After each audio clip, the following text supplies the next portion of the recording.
तो ये बच्चों बेसिक हैं होमोलोगस सीरीज।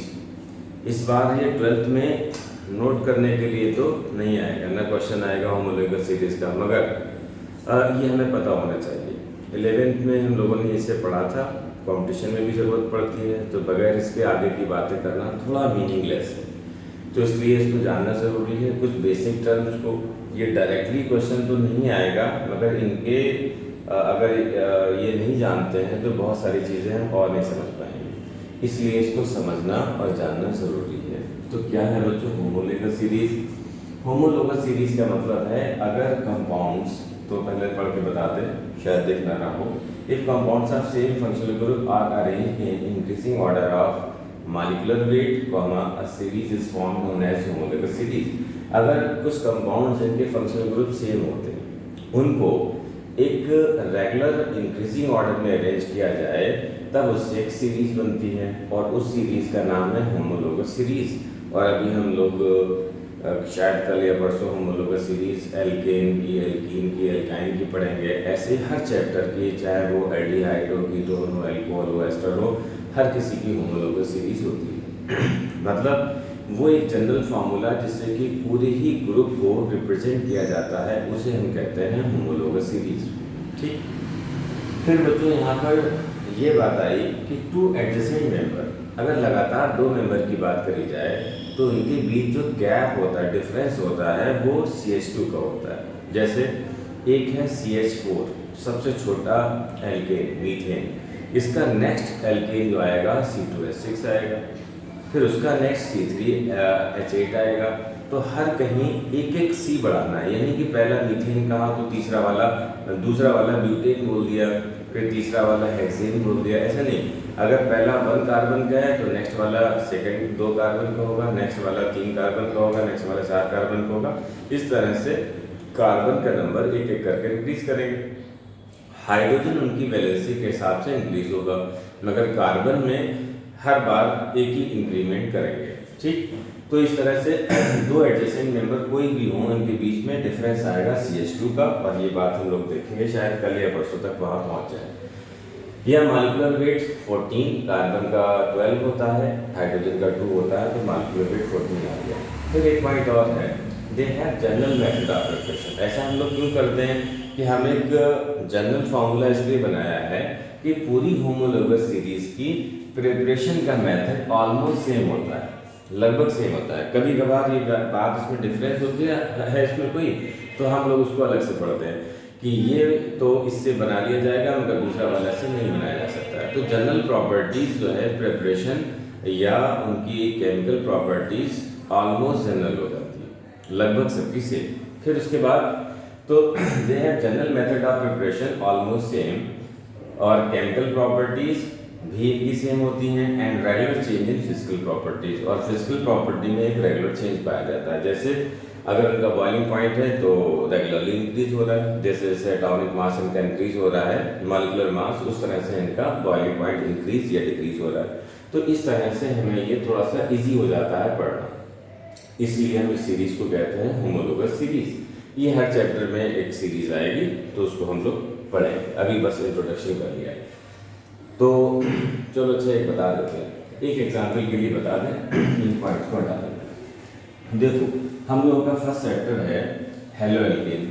तो हेलो एल्केन की अगर हम सीरीज तैयार करें तो ये होगा RX, इससे हम रिप्रेजेंट करते हैं। फार्मूला क्या होगा इसका? इसका फार्मूला होगा CnH2n+1 और X। X क्या है? हेलोजन है। हेलोजन क्या हो सकता है? FCl Br I, chlorine chlorine bromine iodine, ये हो सकता है। अब यहाँ पर क्या हुआ कि अगर इसमें 1 कार्बन रखा, C को हमने 1 रख दिया, तो H कितना होगा? 2n+1, इसके डबल से एक ज़्यादा, मीन्स CH3। और यहाँ पर कोई भी ले लिया, सपोज कर लो मैं Cl ले लिया, तो CH3Cl तैयार हो गया। अगर C पर 2 लिया तो C2, H कितना हो गया? 5Cl। C3 लिया तो H क्या हुआ? डबल से एक ज़्यादा, C3H7Cl, C4H9। इस तरह से जनरल फार्मूला। सबसे छोटा हेलो एल्केन ये है, उससे सेकेंड नंबर पर, थर्ड नंबर पर, इस तरह से जितने भी चाहो बढ़ाते चले जाओ। अगर हम यहाँ पर C 10 ले लें तो H कितना लेना होगा, 10 का डबल प्लस 1 मीन्स 21 और Cl, इस तरह से। अगर यही आगे बढ़ाते बढ़ाते 20 तक पहुंच जाए तो अगर C 20 है तो H कितना हो जाएगा, डबल से एक ज़्यादा मीन्स 41 और Cl। इस तरह से रेगुलर ऑर्डर में एक सीरीज तैयार होती है। अगर हम हेलो एल्केन की बात करना चाहते हैं तो हम इस फार्मूले से रिप्रेजेंट कर दें उसको, और ये बात एक जनरल सारे हेलो एल्केन के लिए एप्लीकेबल हो जाएगी। ये चाहे हम प्रिपरेशन में बात कर रहे हों या इसकी केमिकल प्रॉपर्टीज में, इसलिए इसको हम होमोलोगस सीरीज कहते हैं। ये बात हमें लास्ट वीक पता होना चाहिए थी, मगर अगर नहीं पता है तो कोई बात नहीं, अभी पता कर लेते हैं। 5-6 मिनट की बात है, बहुत ज़्यादा टाइम नहीं लगता इसमें। अच्छा भी, नेक्स्ट पे आते हैं। अब classification of organic compound. Organic compound का क्लासिफिकेशन तुम लोगों को प्रीवियस क्लास में बताया गया था, मगर बहुत सारे स्टूडेंट इसको नहीं जानते हैं, तो बीच बीच में प्रॉब्लम होती रहती है, इसलिए इन टर्म्स को जान लेना अच्छा है। तो उसमें सबसे पहले आता है क्लासिफिकेशन ऑफ ऑर्गेनिक कंपाउंड में ऑर्गेनिक कंपाउंड्स को लिखा, ठीक है। ऑर्गेनिक कंपाउंड्स को नोट किया, तो ऑर्गेनिक कंपाउंड्स 2 पार्ट्स में डिवाइड किए गए हैं। नंबर 1 है ओपन चेन कंपाउंड, दूसरा है क्लोज चेन। ओपन चेन का एक नाम एलिफेटिक भी है। ओपन चेन का एक नाम एलिफेटिक भी है, क्यों है? क्योंकि ये या तो फैट से डिराइव किए गए हैं या ये themselves भी फैट है। तो यहाँ लिखा है ओपन चेन और एलिफेटिक, और यहाँ उसके बाद लिखा है दे आर आइदर फैट और डिराइव्ड फ्रॉम फैट। या तो ये लोग फैट होते हैं या फैट से डिराइव किए जाते हैं, इसीलिए इनका नाम क्या होता है? इनका नाम होता है एलिफेटिक। उधर आते हैं क्लोज चेन। तो साइक्लिक और रिंग या क्लोज चेन 3 नाम है। अगर कोई क्लोज चेन कहता है तब भी वही सेंस है, अगर रिंग कंपाउंड कहता है तब भी वही है, साइक्लिक कंपाउंड्स कहता है तब भी, क्लोज चेन कंपाउंड कहता है तब भी, तीनों बातें। इसमें फ़र्क क्या है? जैसे यहाँ पर हमने लिखा है एक, अब इसके फर्दर डिवाइड कर दें। इसमें एक साइकिल होना ज़रूरी है। साइकिल का मतलब क्लोज चेन। सपोज कर लो पेंटेन है ये या ब्यूटेन है, ये वाला हमारा पेंटेन हो गया, ये हेक्सेन हो गया। इस तरह से ये कंपाउंड जो है वो सारे साइकिल के फॉर्म में एक क्लोज चेन बना रहे हैं, क्लोज रिंग बना रहे हैं। और ये क्या है? इसी का बना है ब्यूटेन बन के तैयार हो जाएगा। यूँ सारे में हाइड्रोजन फिल कर दें, CH3 CH2 CH2 और CH3, ये ओपन चेन हो जाएगा। ये है ब्यूटेन कहलाएगा, ये साइक्लोब्यूटेन।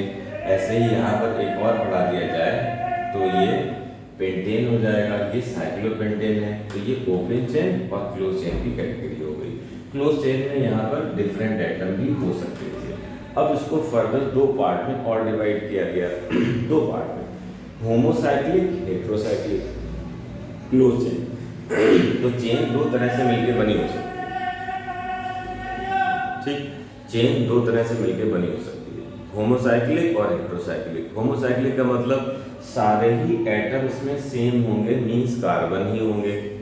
और हेट्रोसाइक्लिक में कार्बन चेन के बीच में कोई डिफरेंट एटम भी हो सकता है। तो डिफरेंट एटम के कुछ नाम हम लोग यूज करते रहते हैं ऑर्गेनिक में, उनको भी मेंशन कर देते हैं यहाँ पर। साइक्लिक में 2 कैटेगरी, होमोसाइक्लिक, हेट्रोसाइक्लिक। होमोसाइक्लिक का नाम कार्बोसाइक्लिक भी है, क्योंकि सारे ही कार्बन पूरे सारे कॉर्नर्स पे सिर्फ और सिर्फ कार्बन ही होंगे, ठीक। सारे कॉर्नर्स पे जो एटम है वो कार्बन ही होंगे। और हेट्रो के अंदर कार्बन भी होंगे और कोई डिफरेंट एटम एक या एक से ज़्यादा भी हो सकता है। तो इसमें कौन कौन से नाम हम लोग यूज करते हैं, उसके कुछ नाम यहाँ पर लिख देते हैं। जैसे ये है N बना लिया, ठीक। अल्टरनेट पोजीशन पर यहाँ डबल बॉन्ड हो गया। तो ये जो है वो है पायरिडीन।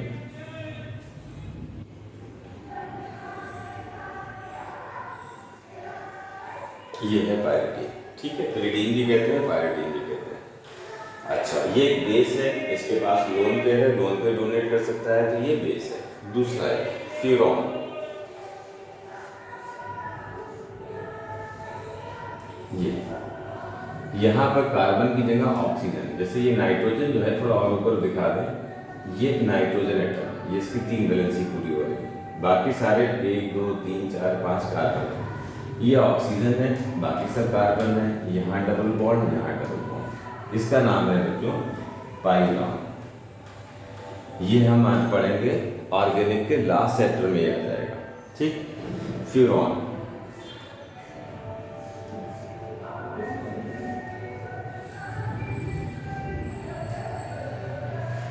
ठीक, ये भी हम लास्ट इसी चैप्टर में पढ़ेंगे। अच्छा, कार्बोहाइड्रेट नाम है फ्यूरॉन, ये फ्यूरॉन हो गया। इसी तरह से बच्चों एक और है थायोफीन, बिल्कुल सेम है, बस यहाँ पर ऑक्सीजन की जगह पर आ जाता है सल्फर, ये है थायोफीन। तो ये कॉमन नेम है, तो कॉमन नेम हमें डायरेक्टली याद करना पड़ता है, इनका कोई लॉजिक नहीं होता। आईयूपीएसी में तो हम किसी वक्त भी बना सकते हैं, ठीक है, आईयूपीएसी में तो हम किसी वक्त भी बना सकते हैं। तो ये हमारा थायोफीन हो गया। अच्छा, फिर इसके आगे चलते हैं। ओहो, ये बार बार फोन किया जा रहा है, क्या करें क्या करें। तो हम लोग अभी बात कर रहे थे हेट्रोसाइक्लिक की, उसमें एक पाइरॉल और है, ये पाइरॉल का फॉर्मूला है, NH है और बाकी सब 4 कार्बन है।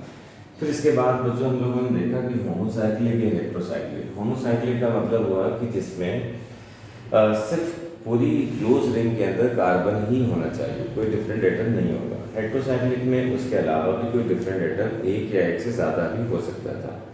फिर होमोसाइक्लिक को फर्दर 2 पार्ट में डिवाइड करा गया है, एक एलिसाइक्लिक, एक बेंजोनाइट। एलिसाइक्लिक वो कंपाउंड है जो कि एलिफेटिक हैं, मतलब फैट या फैट से डेराइव्ड कंपाउंड है, ठीक, मगर वो ओपन चेन में ना होकर क्लोज रिंग में है।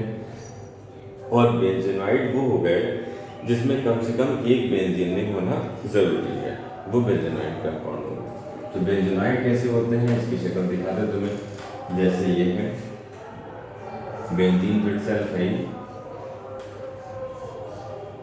ये हो गया कंपाउंड। एक ये होता है एंथ्रासीन,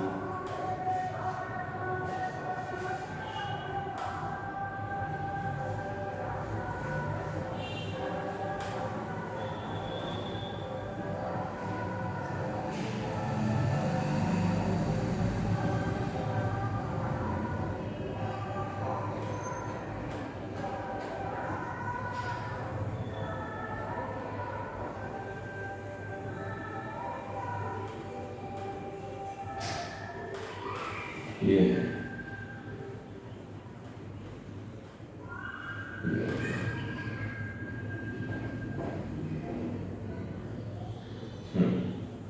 तो ये बेसिक है। और फिर दूसरा इसके अलावा और क्या हो सकता है, कोई भी बड़ा सा कंपाउंड है जैसे कि CH3, CH2, CH4, OH है, फिर इस पर एक बेंजीन रिंग लगा हुआ है, फिर CH2, CH3, किसी भी बड़े कंपाउंड में एक या एक से ज़्यादा बेंजीन है, वो भी सब बेंजोनाइट की कैटेगरी में आएंगे, ठीक। फिर उसके बाद बच्चों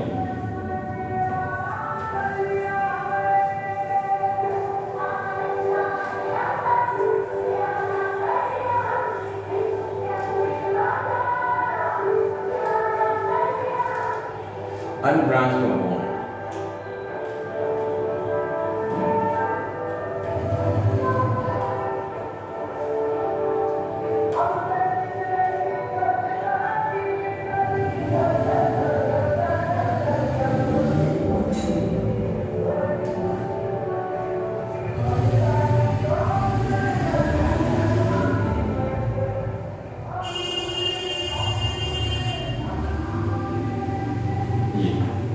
यहाँ पर 3 नाम और हैं बच्चों, उसके पॉइंट्स हैं 3। ये जेनेवा सिस्टम, एक आईयूपीएसी सिस्टम होता है, मगर जेनेवा सिस्टम के 3 नाम बहुत ही फेमस हो गए।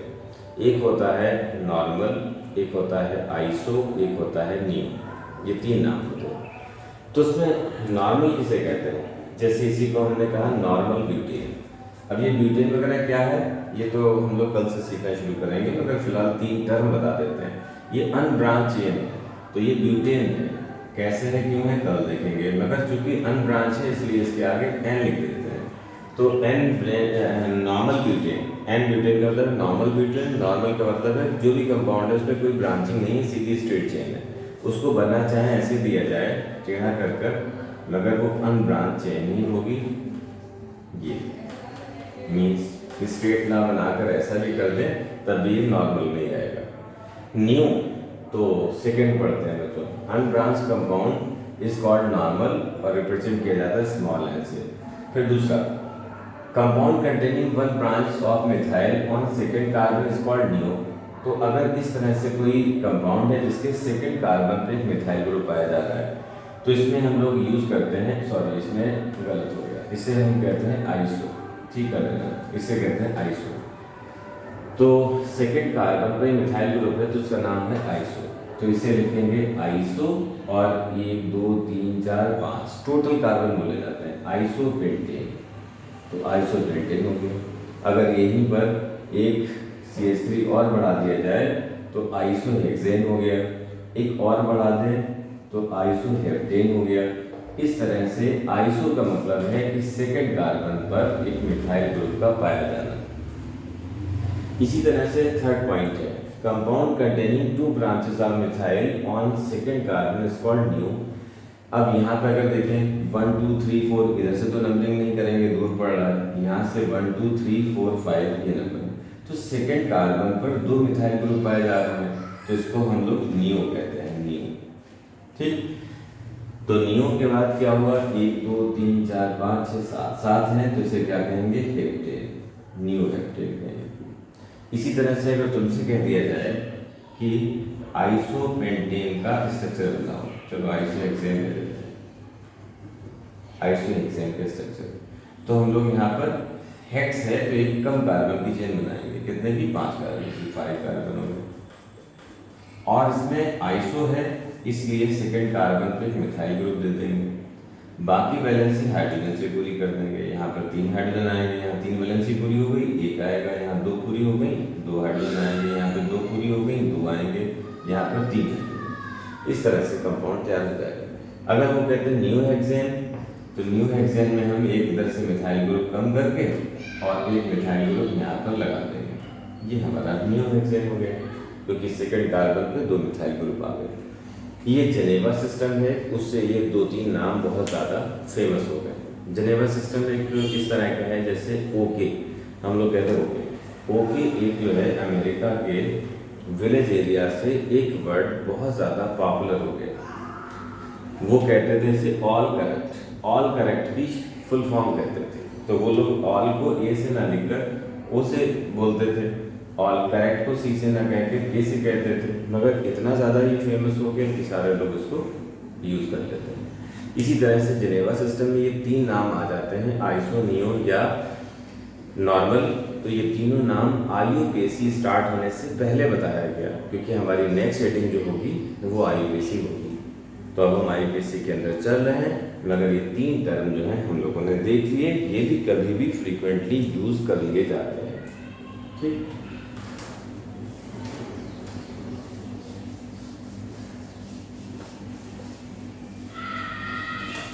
अब आते हैं बच्चों इसके आगे। इसमें एक बात और देख लो, इस ग्रुप को अक्सर यूज कर लिया जाता है, ये आइसोप्रोपाइल ग्रुप, आइसोप्रोपाइल ग्रुप यहाँ लिख देते हैं। ये बहुत ज़्यादा यूज होगा, IUPAC का ऐसा नहीं मगर यूज होता है। और ये है सिर्फ प्रोपाइल, ये या इसी को C3H7 लिख दिया जाए, ये दोनों ही प्रोपाइल कहलाते हैं। तो प्रोपाइल और आइसोप्रोपाइल में ये डिफरेंस है कि यहाँ बीच वाले कार्बन से कनेक्टिविटी होती है, यहाँ पर एंड कार्बन से कनेक्टिविटी होती है किसी भी चेन में। तो इसको अब उसके बाद हम लोग आ रहे हैं IUPAC की दुनिया में। तो हेडिंग डाल दो बच्चों, IUPAC नॉमेनक्लेचर।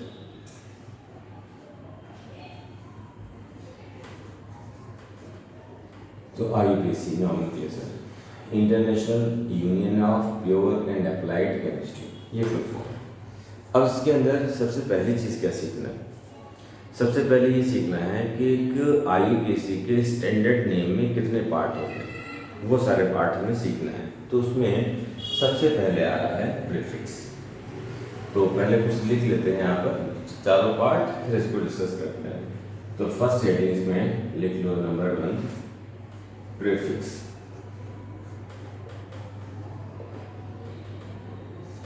ठीक, प्रीफिक्स इसमें लिखो कि इट इंडिकेट्स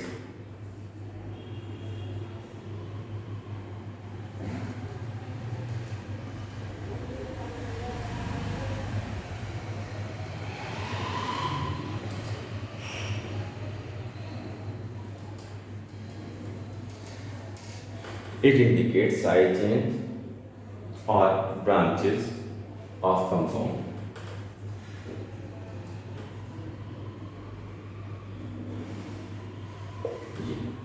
ठीक, जैसे इसके अंदर एग्जाम्पल भी कुछ नोट कर लें। जैसे CH3 आएगा तो हम उसे मिथाइल बोलेंगे, C2H5 आएगा ब्रांचिंग में तो हम मिथाइल कहेंगे, फिर C3H7 आएगा तो प्रोपाइल कहोगे, Cl आ गया, चलो एक और ले लेते हैं, C4H9 आ गया ब्यूटाइल।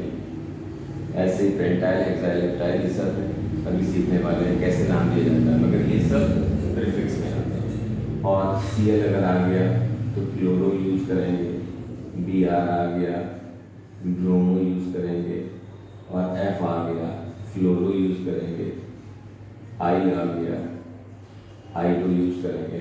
इस तरह से ये प्रीफिक्स की दुनिया है। फिर बच्चों इसमें आते हैं root word. Second, root word, इसको कुछ लोग वर्ड रूट भी कहते हैं, तो कुछ भी कहें, कोई इशू नहीं। तो रूट वर्ड ये क्या इंडिकेट करता है? Number of carbon atoms. ये सिर्फ और सिर्फ number of carbon atoms in parent chain.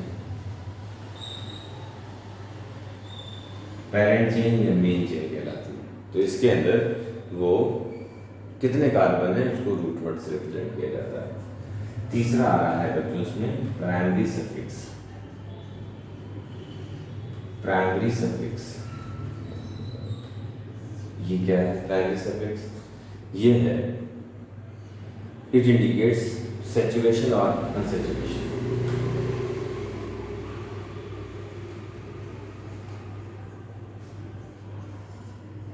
Saturation और अनसैचुरेशन,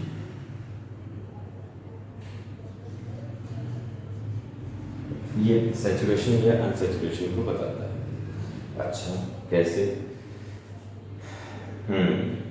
तो इसमें सिंपल सी बात यह है, अगर सिंगल बॉन्ड है पूरी चेन में तो हम इसे एन लिख देते हैं, कहीं पे डबल बॉन्ड पाया जाए तो हम इसे इन लिख देते हैं, कहीं पे ट्रिपल बॉन्ड पाया जाता है तब हम इसे आइन कह देते हैं। तो ये है हमारा प्राइमरी सफिक्स। ठीक, अच्छा, फिर एक बात और यहीं पे करते चलें कि अगर एल्केन से, चलो से अगले पेज पे करते हैं, थोड़ी लंबी बात है। अब लास्ट एक और आ रहा है फोर्थ, सेकेंडरी सफिक्स।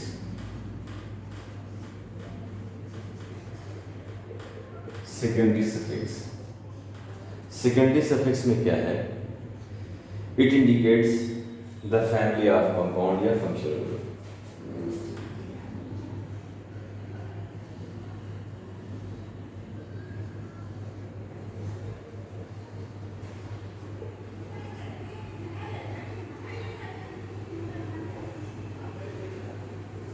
और फंक्शनल ग्रुप ये बताओ। अब ये सब क्या है इसको अभी टेबल पे लिखते हैं। तो पहले भी दो एक एग्जाम्पल देते हैं बस खाली। जैसे OH को हम ऑल कहते हैं, CHO को हम अल कहते हैं, COOH को हम ओइक एसिड कहते हैं। ये पूरी टेबल अभी बनाना है, मगर सबसे पहले इस पर फोकस कर लें। अगर टेबल अभी हमने पूरे डिटेल में लिख दिया तो तुम इस 4 पार्ट में नहीं समझ पाओगे। ये तो तुमने नोट कर लिया, ठीक, बोलो सब नोट हो गया, हटा दें? ठीक, अब जरा इसको, ये तो लिखाने का पैटर्न हो गया, अब जरा टू द पॉइंट समझाते हैं इसको। तो ये प्रीफिक्स ब्रांचेज हैं जो कि ये सब है। रूट वर्ड क्या है? Number of carbon main chain में कितनी है, मेन चेन या पेरेंट चेन। प्राइमरी सफिक्स सिर्फ 3 बातों को बताता है। सब में सिंगल बॉन्ड है तो इन, डबल बॉन्ड कहीं पे भी पाया जाए तो इन और नंबर भी बताना है, ट्रिपल बॉन्ड है तो आइन। सेकेंडरी सफिक्स सिर्फ और सिर्फ फंक्शनल ग्रुप को बताता है। फंक्शनल ग्रुप किसको क्या कहते हैं? 3 एग्जाम्पल के लिए लिख दिए सो दैट हम सेकेंडरी सफिक्स का यूज करना सीख सकें। अभी हम सारे फंक्शनल ग्रुप लिखाकर और उसके रूल्स पढ़कर उनकी प्रैक्टिस करना स्टार्ट कर देंगे। तो 3 पार्ट है। 3 पार्ट में पहली पोजीशन पे प्रीफिक्स ही आना चाहिए। अगर प्रीफिक्स को हमने सेकंड या थर्ड पोजीशन पे रख दिया तो गलत हो जाएगा। ऐसे ही सेकेंडरी सफिक्स को 4th पोजीशन पे ही होना चाहिए। अगर कहीं इसकी पोजीशन चेंज कर दी तब पूरा नाम उसका गलत हो जाएगा। प्रीफिक्स फर्स्ट पोजीशन पे आना चाहिए, रूट वर्ड सेकंड पोजीशन पे, प्राइमरी सफिक्स थर्ड पर, सेकेंडरी सफिक्स फोर्थ पर ही आना चाहिए। इसमें कोई भी पोजीशन चेंज करी गई तो नाम गलत हो जाएगा। अक्सर लोगों को नहीं पता होता है कि प्रीफिक्स क्या है, रूट वर्ड क्या है, सेकेंडरी सफिक्स क्या है, तो उनको एक प्रॉपर ऑर्डर में नोट करना जरूरी है। अब इसके आगे चलते हैं, इसको यूज करते हैं। तो तीनों चीजें याद होगी। फिर भी हम कोड वर्ड में इधर साइड से लिख दे रहे हैं। कोड वर्ड में प्रीफिक्स सबसे पहले लिखना है जो कि बताता है ब्रांचेस को। ब्रांचेस में एग्जाम्पल के लिए अभी लिखा CH3 methyl, C2H5 methyl, Cl अगर है तो क्लोरो। दूसरा रूट वर्ड, रूट वर्ड में सिर्फ नंबर ऑफ कार्बन देखना, कितनी लंबी चेन है इसको हमें सिलेक्ट करना है। तीसरा प्राइमरी सफिक्स, प्राइमरी सफिक्स में सिर्फ 3 बातों के ध्यान रखना है। अगर पूरे कम चेन के अंदर सिंगल बॉन्डेड ही है तो हम एन पर उसका नाम रखेंगे, डबल बॉन्ड कहीं आता है तो इन पर एंडिंग होगी और ट्रिपल बॉन्ड आता है आइन। सेकेंडरी सफिक्स में सिर्फ और सिर्फ फंक्शनल ग्रुप है जो अभी एग्जाम्पल के लिए 3 बता दिया। COH है तो ओइक एसिड, ओइक एसिड, और CHO है तो अल, और OH है तो ऑल। अल और ऑल में फर्क ध्यान रखना, एक ए से एक ओ से। अब जैसे अगर पहला नाम दिया जाए तो उसके रूल्स भी अभी तुम्हें लिखाना है, मगर चारों पोजीशन पहले माइंड में सेट कर दिया जाए क्या? तो रूल को कल सीखेंगे, फिर इसको आज एल्केन, एल्कीन, एल्काइन का और ये एडिंग कर देते हैं, क्योंकि इसमें घुसने के बाद फिर निकलेंगे नहीं, फिर पूरी आईपीसी खत्म करके चलेंगे। तो 3 चीज़ें जो बची रह गई हैं वो और फिनिश करते हैं। चलो इसको कल देखो बच्चों, एल्कीन होमोलोगस सीरीज जो अभी बात कर रहे थे वो आज आगे पहुंच गया था हम लोग यहाँ। कल हम फिर यहीं पर चारों नाम उसके बताकर prefix, root word, primary secondary suffix बताकर फिर हम इसे शुरू करेंगे आगे। अभी 3 बातें और जरूरी हैं। एल्कीन, पहले एल्क जान लो, एल्क क्या होता है। देखो एल्क जो होता है उसे हम कहते हैं कार्बन का नंबर। जैसे 1 कार्बन है तो हम इस एल को कहते हैं मैथ। अगर 2 कार्बन है तो इसे कहते हैं एथ। 3 कार्बन है तो इसे कहते हैं प्रो। 4 कार्बन है तो इसे कहते हैं ब्यूट। 5 कार्बन है तो इसे कहते हैं पेंट। 6 है तो इसे कहते हैं हेक्स। 7 है तो इसे कहते हैं हेप्ट। 8 है तो इसे कहते हैं ऑक्ट। 9 है तो इसे कहते हैं नून। 10 है तो उसे कहते हैं डेक। 11 है तो उसे कहते हैं अनडेक। 12 है तो उसे कहते हैं टू डेक। 13 है तो उसे कहते हैं टरडेक या ट्राइडेक भी कह देते हैं, और फिर उसके बाद टेट्राडेक, पेंटाडेक, हेक्साडेक ये कहते रहते हैं। ठीक, अब इसी तरह से आगे बढ़कर चलो एक और कर देते हैं। 14 है तो उसे कह देते हैं टेट्राडेक, अच्छा डेक। फिर इसी तरह से आगे बढ़ते हुए अगर 20 कार्बन है, 20 तक पहुंच जाते हैं कार्बन 20, तो इसका नाम होता है आइकॉस। I cos. अगर 30 तक, हालांकि इसकी ज़रूरत नहीं पड़ती, ऐसे जान लो बस खाली, इसको कहते हैं ट्राइकेंट, ट्राइकांट, ठीक है, वो है ट्राइकांट। फिर बच्चों इसी तरह से बढ़ते हुए अगर 40 पे पहुंच जाते हैं तो उसमें कहते हैं इसे टेट्राकांट, टेट्राकांट। ये अब इसका यूज क्या है, ये तो बस ऐसे ही फालतू को बता दिया, इसका कोई मतलब नहीं है ना, इसका यूज आएगा कहीं। अब उन्हें खुशी होती है बच्चों को, हम 30 तक 40 तक जानते हैं, वैसे 100 तक भी होते हैं, उसके ऊपर भी, मगर उसकी जरूरत नहीं पड़ती। ये तो एक बात है जिसे हम यूज करें। मेन बात हम ये बताने वाले थे एल्केन। एल्केन क्या होता है, जिसके अंदर CnH2n+2 फार्मूला यूज होता है। ऐसा फार्मूला फॉलो करने वाले कंपाउंड्स का नाम है एल्केन। तो एल्केन में अगर कार्बन 1 है, तो अभी एक बात और लिखते हैं, इसमें सिंगल बॉन्ड होना शर्त है, और लास्ट में इसमें यूज करते हैं एन इसका पहचान है। तो ये 4 चीजें हमारी काम की है। एल्केन उसका जनरल फार्मूला, उसमें सिंगल बॉन्ड होना ज़रूरी है, डबल या ट्रिपल नहीं होगा, और उसका पेरेंट फार्मूला जो होगा वो CnH2n+2 होगा। मीन्स अगर कार्बन n है तो हाइड्रोजन उसके डबल से 2 वैल्यू ज़्यादा होगा। तो अब बताओ, अगर एक कार्बन है तो फार्मूला क्या बन गया? कार्बन अगर 1 है तो हाइड्रोजन कितने होने चाहिए? डबल से 2 ज़्यादा। बोलो। 4। अगर C2 है तो H 6, C3 है तो H, बोलो। C3 है तो H, C4 है तो H, C5 है तो H, ये होगा। C6 है तो H, 7,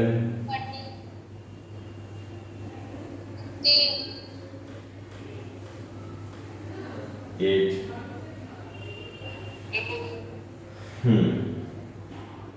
C9, C10, C11। ये अब जगह खत्म हो गई, कम से कम 14 तक तो कर लो। चलो 14 तक तो हो जाना चाहिए। अब देखो इसका फॉर्मेट क्या है। कार्बन, इसका एल क्या है, देखो इस फॉर्मूले में, इस फार्मूला फॉलो करने वाले को हम ये बोलते हैं, एल्केन कहते हैं। तो इसमें कार्बन कितना है? 1 है। 1 को क्या कहते हैं? मैथ। तो इसे हम कहेंगे मैथ। इसके लास्ट में क्या जोड़ देंगे? एन। इसका नाम क्या हो जाएगा? मीथेन।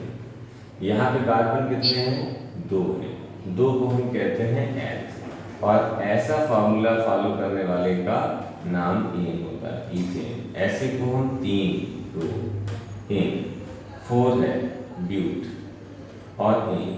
कभी भी 2 वॉवेल एक साथ नहीं लिखते, इसमें ई यहाँ से गायब करके ब्यूटेन लिखेंगे, ठीक। यहाँ पर 5 है पेंट और एन लिख दिया। यहाँ पर 6 है हेक्स और एन कर दिया। यहाँ पर 7 है हेक्ट और एन कर दिया। यहाँ पर 8 है ऑक्ट और एन कर दिया। इस तरह से यहाँ पर ये सारी पूरी सीरीज तैयार हो जाएगी। इस सीरीज का नाम क्या है? Homologous series. अब नेक्स्ट टास्क जो आता है तुम्हारा वो ये कि इस सबका स्ट्रक्चर बनाना।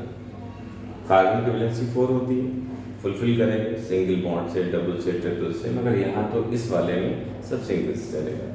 तो यहाँ पर CH4 कैसे बनेगा? C की चारों वैलेंसी पर हाइड्रोजन, ये जरूर बनाना।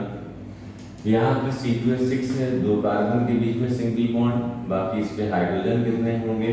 3 वैलेंसी इधर और प्लस ये 4 हो गई, और इस पर हाइड्रोजन कितने हैं? 3 इस पर है, तो सारी वैलेंसी फुलफिल हो गई। तो इसे कहते हैं C2H6। यहाँ पर 3 कार्बन की चेन है, C, 3 हाइड्रोजन इधर हैं, 2 हाइड्रोजन इधर हैं और 3 हाइड्रोजन यहाँ है। इस तरह से यहाँ C3H8। ऐसे ही सब की चेन, जैसे यहाँ पर एक और ले लेते हैं हेक्ट। कितने कार्बन की चेन है? 7। 5 होगी 6 7। यहाँ पर कितने हाइड्रोजन? 3, यहाँ पर 2, यहाँ 2, यहाँ 2 और इस तरह से किनारे पर 3। अब इसकी वैलेंसी पूरी करने के लिए हाइड्रोजन एटम को यहाँ पर वैलेंसी फुलफिल करने के लिए शेयर कर दिया। ये सब कैसे किया गया था? ये सब हम लोगों ने केमिकल बॉन्डिंग में 11 में सीखा था। ठीक, अब ये जो बना है इसको किस तरह से लिखते हैं? इसको लिखते हैं CH3 सिंगल बॉन्ड CH2 फिर सिंगल बॉन्ड CH3। इसको कैसे लिखना है? इसको लिखना है ये CH3 आ गया, सिंगल बॉन्ड, फिर CH2 हो गया, फिर सिंगल बॉन्ड CH2, फिर CH2, फिर CH2 कितना हो गया? 5 हो गए, फिर CH2 और CH3। ये सबके स्ट्रक्चर बनाना है सबसे। ठीक, तो ये एल्केन हो गया। अब अगली बात यह है कि जब भी एल्केन से H- किया जाता है तो बनता है एल्काइल ग्रुप। एल्काइल ग्रुप बनता है और एल्काइल का फॉर्मूला है CnH2n+1 ये। और सिंगल बॉन्ड इसमें भी पाया जाता है क्योंकि इसी का डेरिवेटिव है ये। और लास्ट में एन की जगह पर यूज करा जाता है आई। ये इस तरह से एल्काइल बनता है। अब एल्काइल बनाना सीखो, ठीक है? एल्काइल कहाँ से बनते हैं सीख रहे हैं इसको। जैसे CH4 है, एक H कम कर दिया जाए तो क्या बचेगा यहाँ? CH3 और फ्री वैलेंसी को हम फ्री दिखा देंगे। इस पे कुछ भी लगा सकते हैं, इस पे Cl लगा सकते हैं, OH लगा सकते हैं, कुछ भी। तो ये CH3 जो बना इसमें एल्क वाला हिस्सा तो आज भी मैथ है, मगर एन की जगह पर क्या लगेगा? आई और ये मिथाइल हो गया। यहाँ C2H6 में कम करेंगे तो बचेगा C2H5। तो H वाला पूरा पार्ट रहेगा, बस एन की जगह पर आ जाएगा इथाइल। और इसी तरह से यहाँ C3H8 था तो C3H7 बनेगा, तो प्रोप आ गया और एन की जगह पर आयल। तो जहाँ जहाँ पर एन लिखा है वहाँ वहाँ सब जगह आयल। तो methyl, ethyl, propyl, butyl, pentyl, hexyl and so on सभी लिखना है। तो यहाँ पर C4H9 ब्यूटाइल। अब देखो ब्यूट में E भी है, Y भी है, तो E यहाँ से हटा देंगे।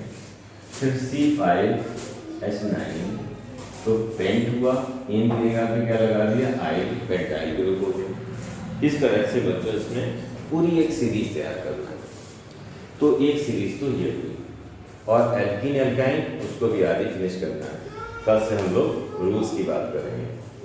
तो नेक्स्ट सेटिंग आ रही है बच्चों, हटा देते हैं। सबके स्ट्रक्चर बनाना है, ऐसे अलग बनाना है, ऐसे अलग बनाना है।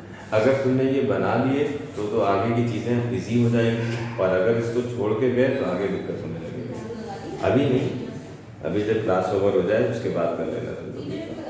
तो उसको हटाते हैं और नेक्स्ट सीरीज आ रही है। नेक्स्ट सीरीज में हम लोग इसका नाम लेंगे, अभी लिखते हैं, जब तक नोट कर लो तुम इधर। एल्कीन। एल्कीन का जनरल फॉर्मूला जो है वो CnH2n। डबल बॉन्ड इसकी पहचान, लास्ट में इन लगा था, ये एल्कीन हो गया। तो इस एल्कीन में अगर 2 कार्बन है तो H क्या होगा? डबल कर देना, ठीक है। C3 है तो H6, C4 है 8, C5 है H10 एंड सो ऑन। कहाँ तक चलते हुए C10 है तो H कितना? 20। फिर C11 है तो H कितना? 22। C12 है 24, C13 है 26, C14 है 28। इस तरह से पूरी 14 तक की सीरीज तैयार कर लेना। नाम देखो जरा, बोलो जरा इसका नाम क्या होना चाहिए? एल कितना है इसमें? 2 ही तो कार्बन है। एल क्या बोलना है? इन। इसका एक कॉमन नेम याद रखना है, इसका नाम है इथाइलिन। कॉमन नेम का कोई लॉजिक नहीं होता, याद ही रखना होगा। फिर 3 कार्बन को क्या कहेंगे? प्रोप। लास्ट में क्या लगाएंगे? इन। यहाँ पर ब्यूट और लास्ट में इन, पेंट और इन, हेक्स, नेक्स्ट में हेक्स, इन, हेक्सीन, ये सब। अब अगली बात इसमें क्या करना है, सबके स्ट्रक्चर बनाना है, उसकी स्ट्रक्चर में उसकी वैलेंसी को फुलफिल करते हुए देखना है। तो ओपन स्ट्रक्चर इस तरह का, फिर इस तरह से, फिर और कॉम्पैक्ट फॉर्म इस तरह से, तीनों तरह से इसमें जैसे अगर यही था तो CH3 था, इसी को हम क्या कहते थे, C2H6, इसी को लिख सकते हैं ऐसे, इसी को लिख सकते हैं CH3 सिंगल बॉन्ड CH3। तो इसका और इसका तीनों का एक ही मतलब है, मगर किसी भी तरह से ज़रूरत पड़ने पर हम उसे लिख सकते हैं। ठीक, अब इन सब के स्ट्रक्चर बनाना है। चलो स्ट्रक्चर बनाते हैं लोगों का।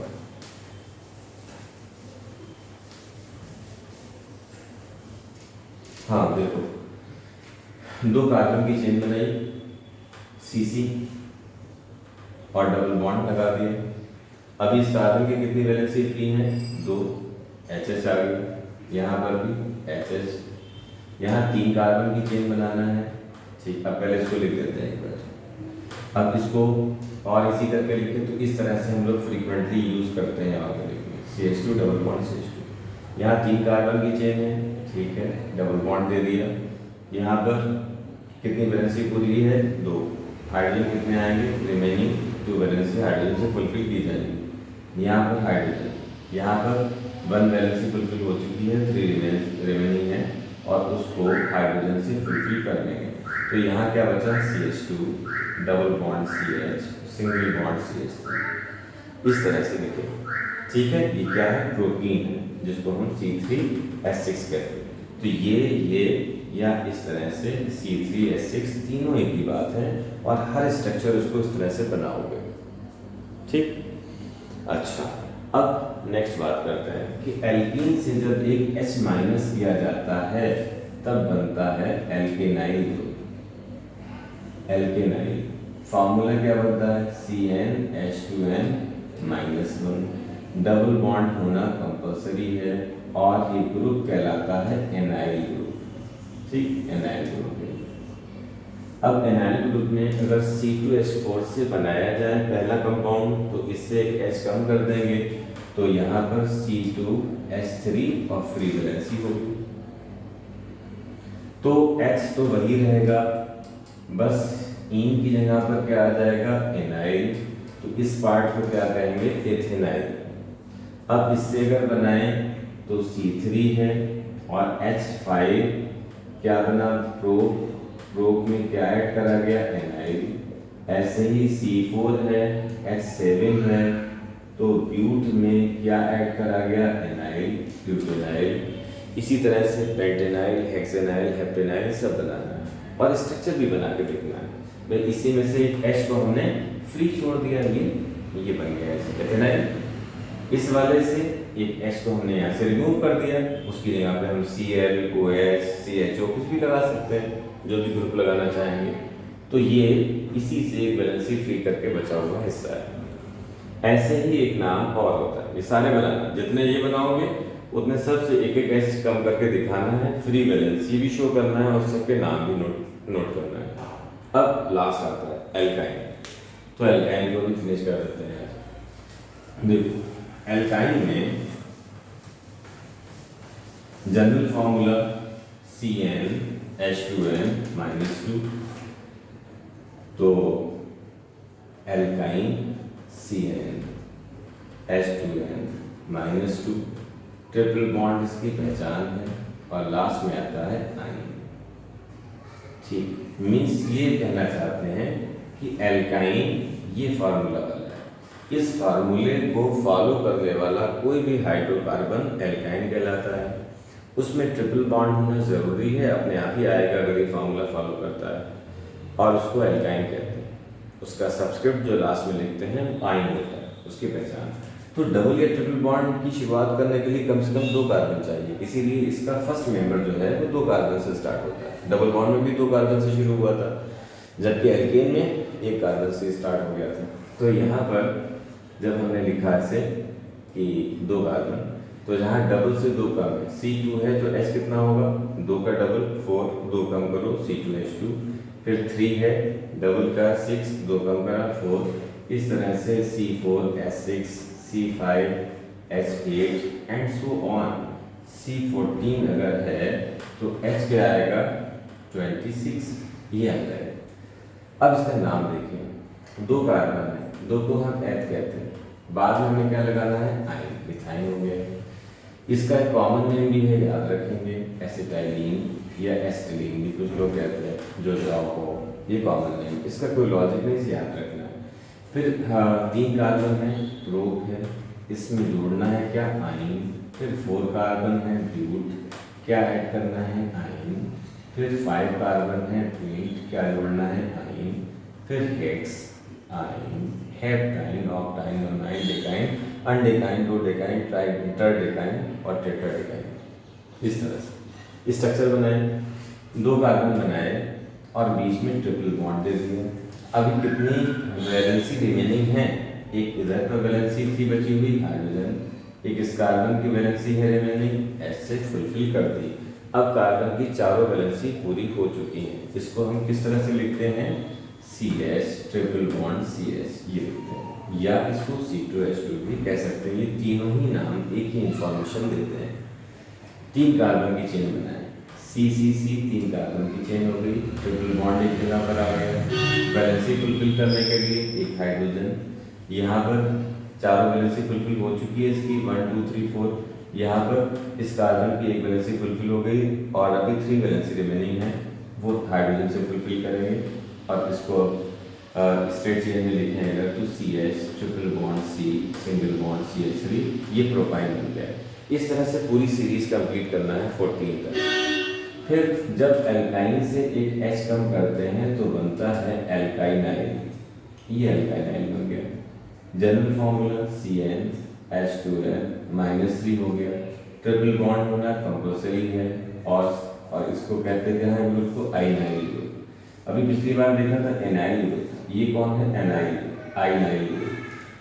तो अगर C2H2 से फर्स्ट मेंबर बनाते हैं तो C2H आ जाएगा, एक वैलेंसी फ्री छोड़ देंगे।